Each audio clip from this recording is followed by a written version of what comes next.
Boa noite a todos. Sejam todos bem-vindos a esta casa de oração. Que a paz de Jesus possa envolver todos nós, para que nós possamos ter esse momento de tranquilidade, de paz. Então, assim, se quiseres, pode fechar os seus olhos, elevar os pensamentos ao alto. Sentimos a bênção do nosso Pai Criador que vai envolvendo a cada um de nós. E assim nós vamos nos acalmando, tranquilizando os nossos pensamentos, sentindo assim já a tranquilidade e a paz do ambiente. E todos os nossos problemas, as nossas dificuldades, vamos deixando lá fora desta casa. Nós vamos assim cumprimentando o nosso anjo de guarda, esse irmão, esse companheiro que está sempre do nosso lado, nos ajudando, nos amparando, principalmente nos momentos mais difíceis da nossa vida, da nossa caminhada. Agora, já mais tranquilo, feliz, nós vamos cumprimentando e saudando toda a equipe espiritual que prepararam amorosamente todo esse ambiente para nos receber. Recebemos seu amor, a sua luz que vai envolvendo todos nós.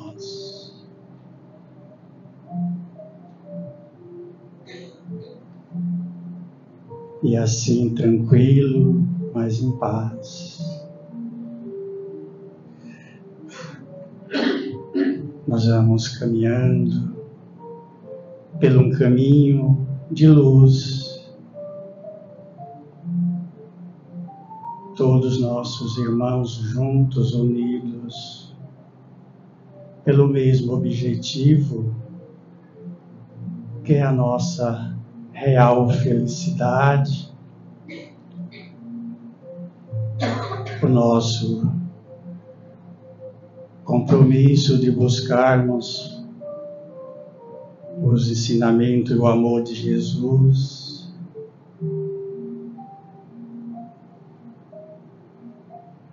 Saudamos assim a nossa Mãe Santíssima Maria, e ela vai assim nos amparando no seu amor, na sua luz. E neste amparo, somos conduzidos por ela até Jesus, o nosso Mestre. E na presença de Jesus, nós abrimos nossos corações e agradecemos a Ele pelos seus ensinamentos, pelo seu Evangelho, pelo seu amor para com todos nós. Agradecemos ao nosso Mestre Jesus por iluminar os nossos caminhos, por iluminar as nossas vidas, por iluminar todos aqueles que estão do nosso lado.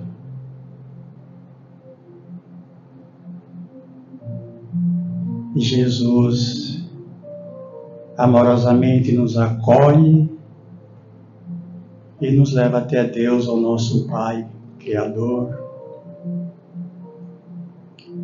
E diante de nosso Pai, nos ajoelhamos espiritualmente e agradecemos por essa oportunidade que estamos tendo de estar aqui presente, unidos, de estar aqui de coração e mente aberta para receber a sua bênção, a sua luz, para que nós possamos sair daqui mais fortalecidos, possamos sair mais confiantes em nós mesmos, nessa criação divina,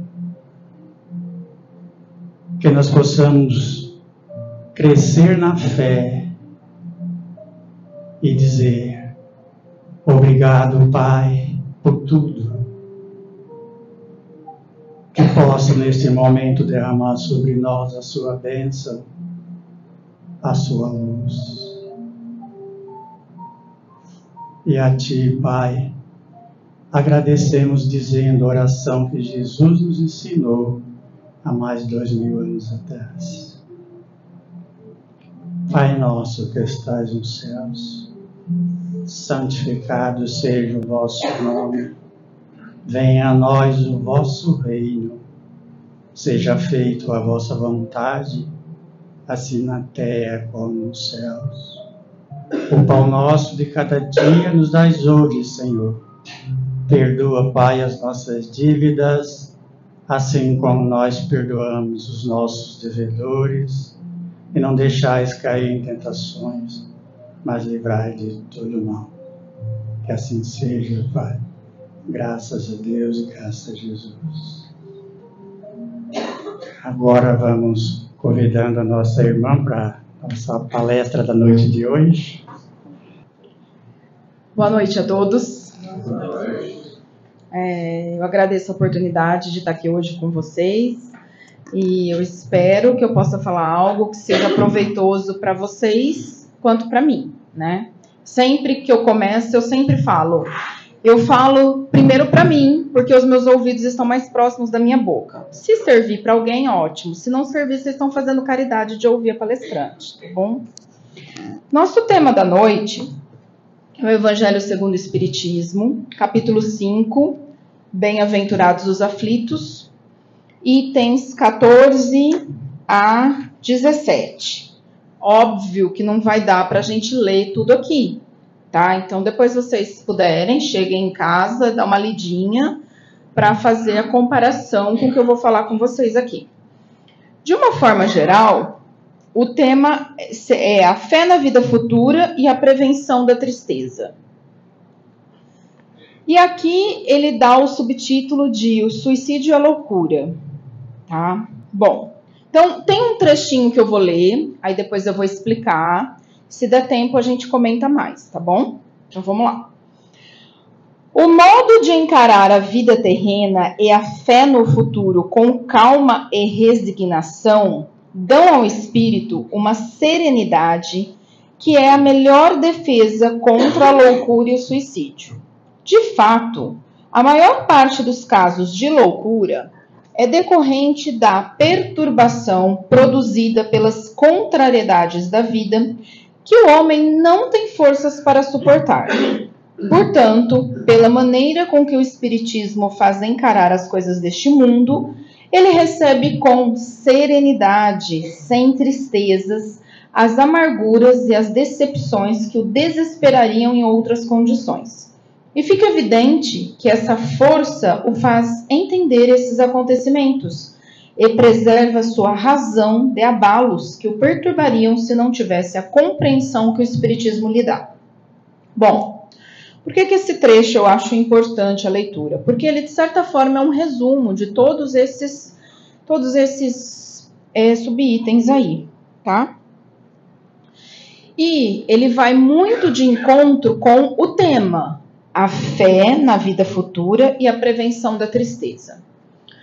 Nós temos um outro capítulo inteiro que fala sobre a fé transporta montanhas, né? Quando nós pensamos em fé, parece que a fé nos dá força para que a gente possa resolver qualquer tipo de problema em nossa vida.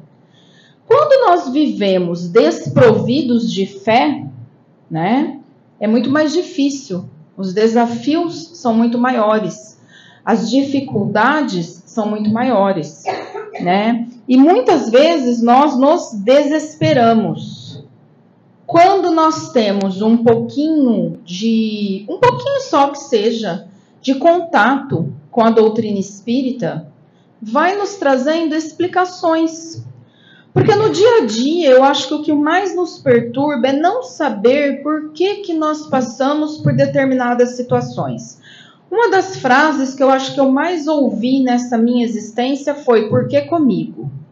Né? Então, todos nós temos dúvidas. Vamos supor, a pessoa teve um relacionamento que não deu certo, por que comigo? A pessoa teve o segundo relacionamento que não deu certo, por que comigo? A pessoa teve um filho que se envolveu com a drogadicção, por que comigo? A pessoa teve um filho que nasceu com algum tipo de deficiência, algum tipo de transtorno, por que comigo? A pessoa tem dificuldade de se relacionar com o marido, por que comigo? A pessoa tem dificuldade de se relacionar com a sogra, por que comigo? A pessoa tem dificuldade de se relacionar no seu ambiente de trabalho, por que comigo? O meu chefe não gosta de mim, o meu chefe pega no meu pé, por que comigo? Né? A pessoa tem dificuldade de enfrentar o trânsito de São José do Rio Preto, que é tão bom, né? As pessoas dirigem tão corretamente, estão dentro da faixa, respeitam o pare, respeitam o sinal e tudo mais. A pessoa pergunta, por que comigo? Atravessou o sinal vermelho, quase bateu em mim, por que comigo? Entrou na minha frente na hora que eu ia pegar a minha vaga no ônibus, por que comigo? Eu sempre digo que essa frase, por que comigo, ela está relacionada com o nosso orgulho, que tem um outro trecho do Evangelho que fala tão bem. Porque eu te faço a pergunta diferente, por que não com você? Né? Por que não comigo? Porque, tipo assim, nós somos especiais, nós temos alguma coisa de melhor que os outros, então nós estamos aqui ainda num planeta de provas e expiações, em que todos os problemas e dificuldades acontecem com todo mundo, mas não podem acontecer conosco. Porque se acontecem conosco, nós nos transformamos em vítimas da sociedade, elevamos o nosso sofrimento a um nível de quase loucura, e muitas vezes pensamos no suicídio, porque afinal de contas, olha tudo o que está acontecendo na minha existência. Como é que eu vou resolver tudo isso? Ó, como eu sofro. Você não sabe a dor que eu sinto. É outra coisa que eu ouço e sempre ouvi muito. Você não sabe a dor pela qual eu estou passando. Não, eu não sei a sua, eu sei a minha. Você sabe a minha? Não. Né? Nós não conhecemos as dores de cada um. E não temos humildade suficiente para entender que todo mundo sofre. Cada um da sua forma. Cada um a sua dificuldade. Cada um o seu desafio evolutivo. Cada um a sua prova. Aqui é uma escola, né? O planeta Terra é uma escola. Cada um de nós está num ano, em um nível, em uma série dessa escola. Desta forma, as provas de cada um de nós são diferentes das provas do outro, né? Alguns estão fazendo adaptação, alguns estão atrasados em algumas disciplinas, outros estão adiantando disciplina do outro ano. Mas cada um tem o seu conteúdo programático para desenvolver aqui, né? Cada um tem o seu currículo para desenvolver aqui. Então, é óbvio que a sua dor não vai ser igual à minha.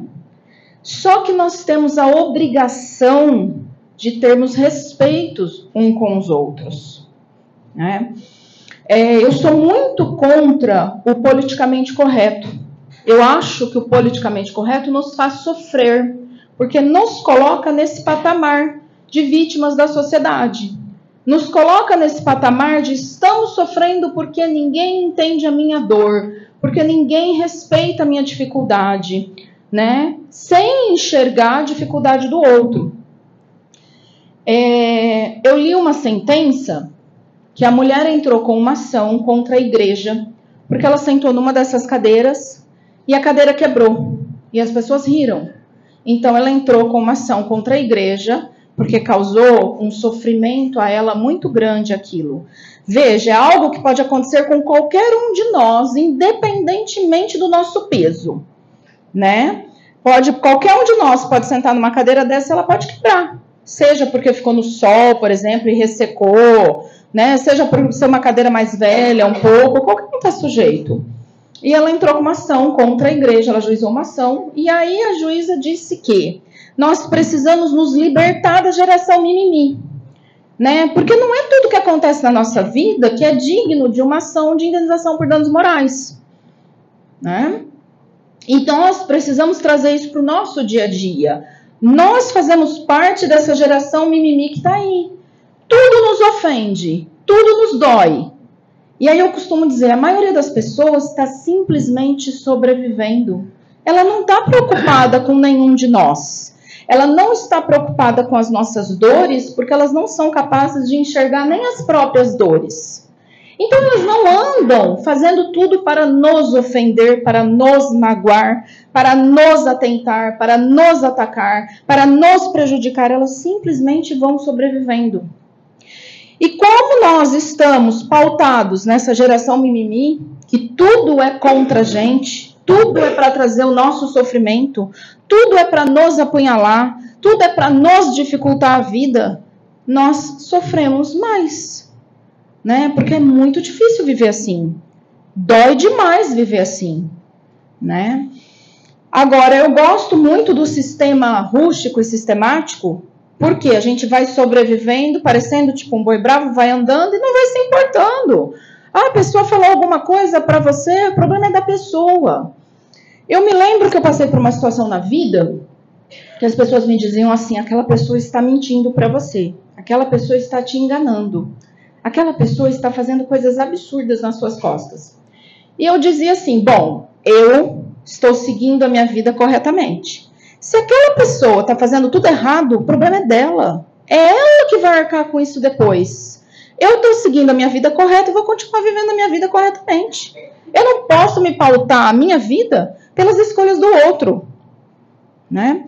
E eu acho que a gente tem que trazer um pouco mais disso para o nosso dia a dia. Quando a gente vai vivendo a nossa vida, tentando nos melhorar como seres humanos, tentando viver as nossas obrigações, as nossas responsabilidades, sem nos preocuparmos com o que o outro pode estar querendo fazer contra nós, dizer contra nós, imaginar contra nós, a gente vive melhor, dói menos, a gente previne a tristeza. E por que isso está relacionado com a fé na vida futura? Porque não dá para a gente ficar vivendo tanto do passado quanto desse mimimi de agora. A gente tem que enxergar lá na frente, a gente tem que ter o foco na vida futura. A gente tem que ter o foco onde é que a gente quer chegar, o que é que a gente quer para a nossa vida. Tem um livro, que eu me esqueci o nome agora, não sei se chama Visão. Ele conta como eram os pensamentos das pessoas que sobreviveram ao Holocausto. Todas elas que conseguiram sobreviver, elas tinham a fé na vida futura. Mas aqui mesmo, elas tinham a fé de que elas iam encontrar a família, que elas iam reconstituir a vida delas, que elas iam retomar as suas fazendas, as suas casas, os seus negócios. Elas tinham aquela visão no futuro, a fé na vida futura. Todas elas que tinham essa visão conseguiram sobreviver, né? E nós, a gente consegue enxergar um palmo na frente do nosso nariz ou a gente está o tempo inteiro remoendo a dificuldade ou o desafio que a gente viveu, a traição que a gente sofreu, a dor que a gente sofreu, a palavra torta que alguém nos disse, a gente está remoendo, às vezes pensando em vingança. Um dia essa pessoa vai me pedir um favor, e aí eu tenho gravado no celular tudo que ela me falou, eu vou repetir para ela tudo que ela me falou. Né? Como é que nós vivemos no nosso dia a dia? Eu conheci um senhor evangélico, ele tinha uma fé, assim, fora do padrão na vida futura, em Deus e tudo mais. E a esposa dele sofreu muito. Ela sofreu por 1 ano. Ela fez mais de 18 cirurgias em 1 ano, até que ela desencarnou. No dia do velório dela, ele estava tranquilo, ele estava em paz. Por quê? Porque, primeiro, pela fé dele, e segundo, por tudo que ele fez e acompanhou, ele tinha certeza de que ele tinha feito o melhor que ele podia fazer. E os filhos dessa senhora estavam se jogando em cima do caixão, querendo ser levados juntos. Por quê? Porque nesse 1 ano que ela sofreu, eles estavam vivendo a vida deles e não estavam nem aí para paçoca com a mãe e não tinham a fé na vida futura. Não tinham nenhuma religião, não tinham nenhuma forma, nenhuma crença, não tinham nada. Então veja, essa fé, tanto em Deus, quanto no que vai acontecer depois, mesmo que essa vida futura seja aqui no presente mesmo, seja aqui nessa nossa mesma existência, ela nos faz superar as nossas dores, superar os nossos desafios, superar as nossas dificuldades. Ela nos mostra caminhos. Quando nós não temos essa fé, essa certeza de que tudo vai melhorar, de que tudo vai ficar bem, de que existe uma razão para tudo, aí nós nos desesperamos. E quando nós nos desesperamos, nós não conseguimos enxergar caminhos. Nós não conseguimos enxergar nada lá na frente. A gente fica preso na nossa dor, no nosso sofrimento, no porquê ninguém gosta de mim, ninguém liga para mim, ninguém se importa comigo. A gente fica preso nessa geração mimimi, nessa situação ruim que só nos faz mal, né? Os problemas de saúde, os problemas físicos, tá? Os problemas materiais de saúde do corpo.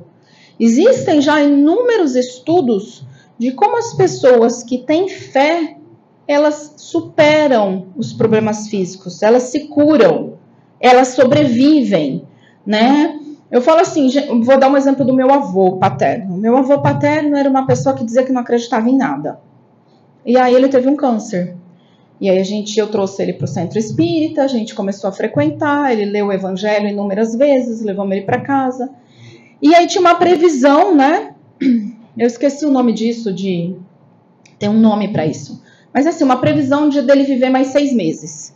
E ele viveu 3 anos, né?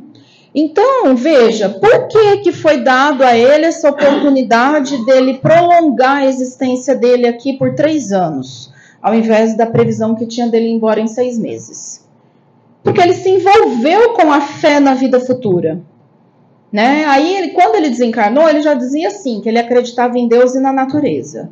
Então, já teve uma mudança nesses 3 anos, do eu não acredito em nada, para eu acredito em Deus e na natureza. Né? Então veja, a fé na vida futura, ela faz uma diferença gritante na vida de todo mundo. Nós estamos em novembro. Em setembro é um mês que todo mundo conhece, que é falado muito sobre a prevenção ao suicídio. E o suicídio, ele surge na vida das pessoas por quê? Porque as pessoas não possuem essa fé na vida futura, né? Então elas se desesperam com as dificuldades que elas estão enfrentando, elas não conseguem enxergar outro caminho, elas não conseguem enxergar as razões de viver que estão todos os dias na nossa existência, que se nós praticarmos a gratidão, se nós aprendermos a trabalhar a gratidão por tudo que acontece na nossa vida, não vai ter espaço para a gente sofrer tristeza, melancolia, depressão, suicídio, etc. Tá? Porque quando você aprende a agradecer por tudo, todas as coisas, pode ser a coisa mais boba. Por exemplo, obrigada, Senhor, por eu ter encontrado uma vaga para eu estacionar próximo ao centro. É uma coisa bem simples, bem pequena, né? Mas quando a gente vai aprendendo a agradecer pequenas coisas todos os dias, nós vamos mudando a nossa vibração. Sem contar que quando nós reclamamos, nós clamamos 2 vezes. Então, tudo que é de ruim que a gente está reclamando, nós vamos trazer mais uma vez para a nossa vida, né? Pela simples etimologia da palavra. Então, o que acontece? Nós precisamos fazer o quê? Aprender o hábito da gratidão. Voltando. Quando a gente trabalha a gratidão, fica muito difícil você chegar num ponto de pensar em se suicidar. Porque você vai enxergar todas as maravilhas que você tem na vida todos os dias, que nós temos na vida todos os dias, que nós não damos valor. Nós aprendemos a valorizar tudo de bom que acontece na nossa existência. Voltando ao que eu estava dizendo, a gente está em novembro, passamos por setembro, que é onde as pessoas falam muito sobre a prevenção ao suicídio, né? Que é o Setembro Amarelo. E é um tema que a gente tem que tomar um cuidado muito grande ao lidar, inclusive é algo que não é compartilhado muito na imprensa, porque dizem que quanto mais se fala, mais as pessoas pensam no assunto. E não no sentido de prevenir, de trabalhar a sua saúde mental, de trabalhar a gratidão, de se melhorar, mas no sentido de cometer o ato, né? Então, por isso que nós temos que trabalhar o quê? A fé na vida futura. a certeza de que tudo vai melhorar, a certeza de que tudo tem uma razão de ser, né? A certeza de que a nossa existência aqui é um átimo de tudo que a gente já viveu e de tudo que a gente tem para viver ainda, né? O Espiritismo nos traz esse conforto de que se a gente reprovar de ano, a gente vai poder começar de novo. Se a gente fizer tudo errado, a gente pode perceber o que fez tudo errado. Dá para a gente começar hoje e fazer tudo diferente a partir daqui para frente, né? E que cada um tem o seu momento desse despertar, né? Para melhorar de vida, no sentido da saúde mental, no sentido do comportamento, das atitudes. Eu costumo dizer assim, às vezes a gente está fazendo alguma coisa errada na nossa vida e a gente não consegue se libertar daquilo. Às vezes a gente tem que fingir, né? Dizem assim, às vezes eu li um livro sobre a postura, eu costumo andar torta.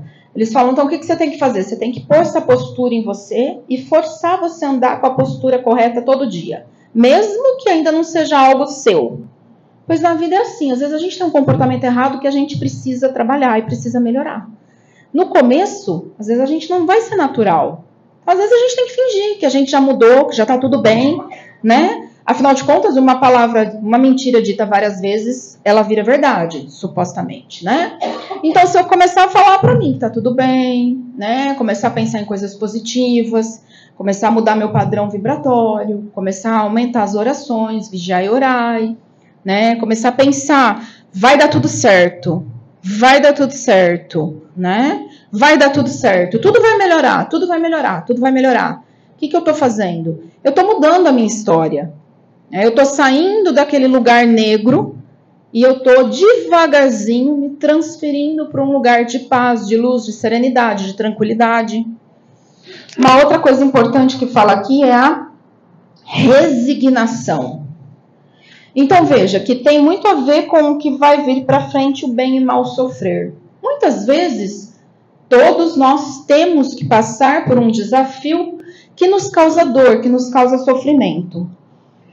Mas, se nós tivermos essa aceitação, essa resignação, esse entendimento que o Espiritismo nos dá, a gente consegue passar por aquilo de forma mais rápida, de forma mais tranquila, de forma mais serena, sem o desespero, sem a tristeza, sem a melancolia, sem a depressão, sem pensar em suicídio, né? Quando, outra coisa que eu sempre falo, nós vivemos um momento em que as pessoas parecem que se esqueceram das suas obrigações.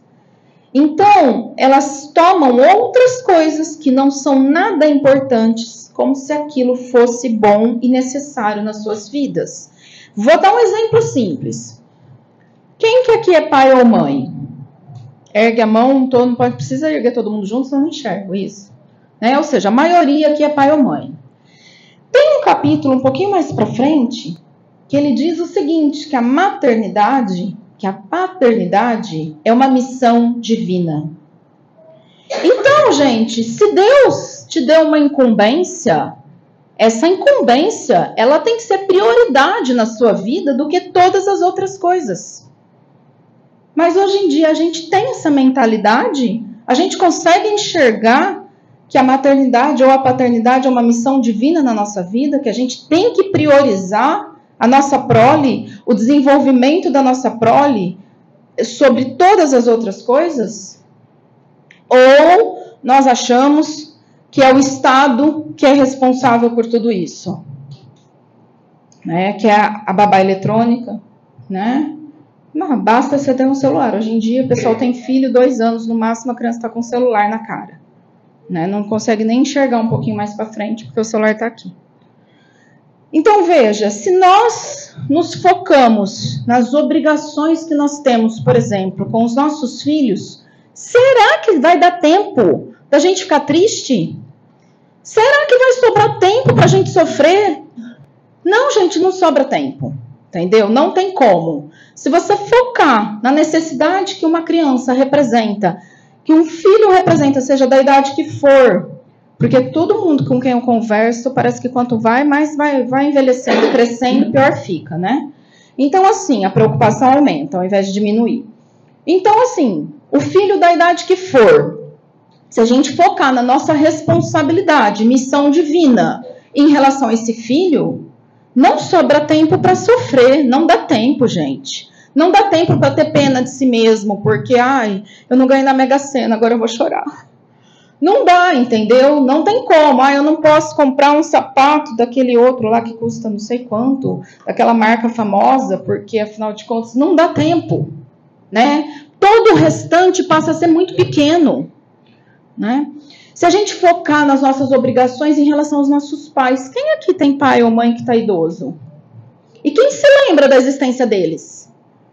Né? Porque, assim, tem um monte de gente que aproveitou o pandemônio para se livrar dos pais, né? Com a situação de 2020, nunca mais foram visitar os pais, nunca mais entraram na casa dos pais, deixaram os pais de lado.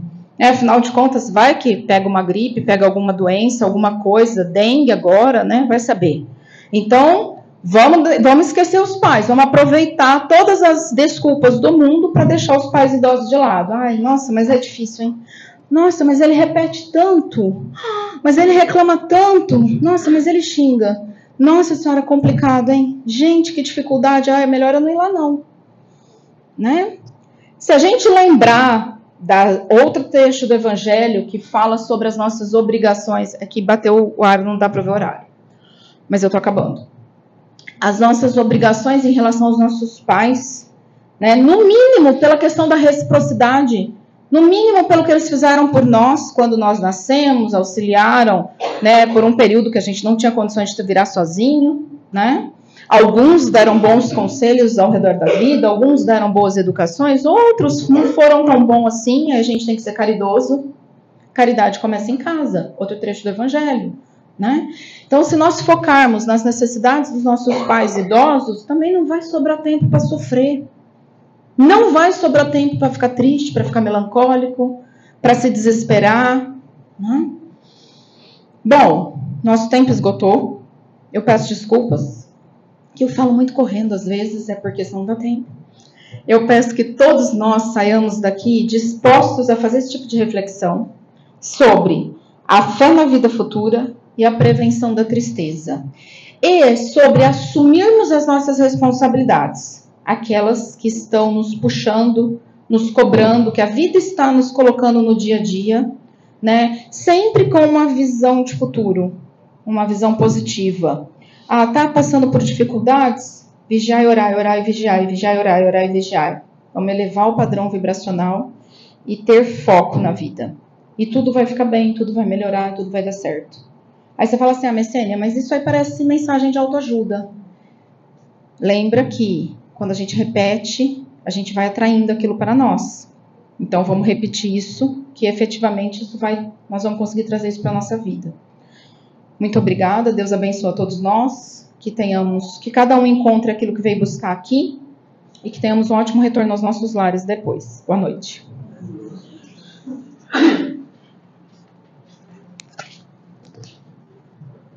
Muito obrigado, Messênia, pela mensagem, viu?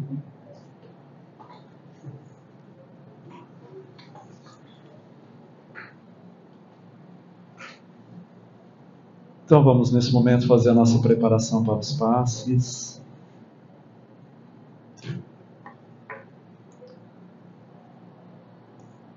Fechando os olhos novamente.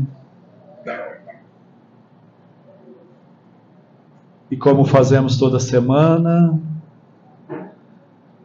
possamos refletir profundamente sobre a mensagem da noite.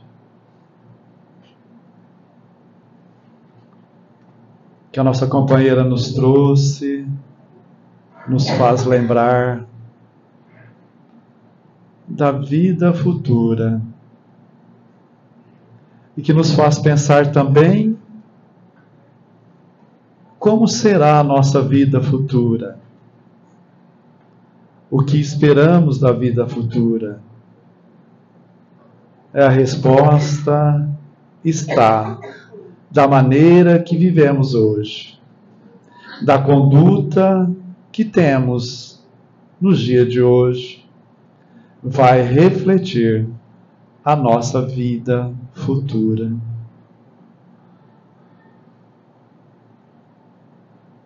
lembrando sempre que nunca estamos sozinhos. Cada um de nós possui o planejamento reencarnatório que, devido ao véu do esquecimento, felizmente, nos dá a oportunidade de buscar sempre o nosso melhor, a nossa conduta mais adequada, aquela que vai nos mostrando, de acordo com as nossas ações, a nossa consciência tranquila. Agindo assim, com certeza saberemos o que nos espera na vida futura. E muito bem lembrado sobre o vigiai e orai. A cada dia, a cada momento, não podemos esquecer desta ação do vigiai e do orai. Que possamos aproveitar esses instantes para refletir, mantendo o silêncio como fazemos toda semana, o silêncio mental, para que assim a sintonia, a conexão com as equipes espirituais possa permanecer até o encerramento das atividades. E vamos juntos, rogamos a Deus, a Jesus, em sua misericórdia divina, para que no decorrer desta semana continue nos envolvendo em serenidade, resiliência, esperança. Que assim seja. Graças a Deus.